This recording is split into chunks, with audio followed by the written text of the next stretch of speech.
അനുദിന വിശുദ്ധർ നവംബർ 28 വിശുദ്ധ സ്റ്റീഫനും സഹവിശുദ്ധരും. 714-715 കാലയളവിൽ കോൺസ്റ്റാന്റിനോപ്പിളിലാണ് സ്റ്റീഫൻ ജനിച്ചത്.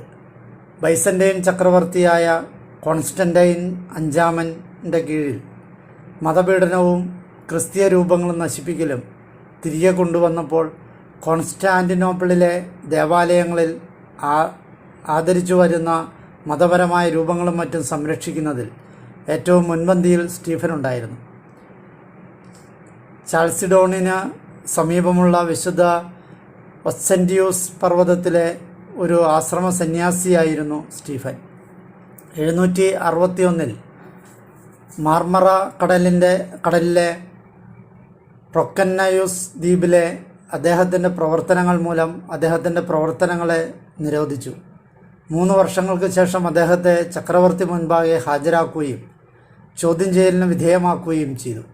സ്റ്റീഫൻ ഒരു നാണയമെടുത്ത് അതിലെ രാജകീയ മുദ്ര ചൂണ്ടിക്കാട്ടിക്കൊണ്ട് ചക്രവർത്തിയോട് ചോദിച്ചു, ഇതിനെ അപമാനിക്കുന്നത് തെറ്റാണെങ്കിൽ ക്രിസ്തുവിൻ്റെയും മാതാവിൻ്റെയും രൂപങ്ങളും ചിത്രങ്ങളും നശിപ്പിക്കുകയും കത്തിച്ചു കളയുകയും ചെയ്യുന്ന അങ്ങ് എത്രയോ വലിയ ശിക്ഷാവിധിക്ക് അർഹനാണ്. അദ്ദേഹം ആ നാണയം നിലത്തെറിയുകയും അത് ചവിട്ടി നശിപ്പിക്കുകയും ചെയ്തു.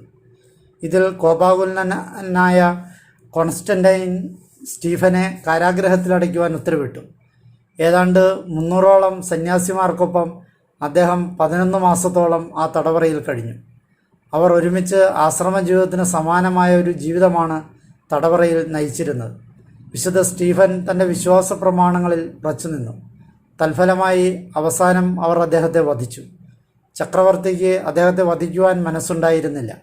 പക്ഷേ ഹെൻറി രണ്ടാമനെയും തോമസ് ബക്കറ്റിനെയും പോലെ വിശുദ്ധ സ്റ്റീഫൻ തൻ്റെ വിട്ടുവീഴ്ചയില്ലാത്ത സംസാരം വഴി തൻ്റെ വധത്തിനായി അവരെ പ്രകോപിപ്പിക്കുകയായിരുന്നു എന്നും പറയപ്പെടുന്നു.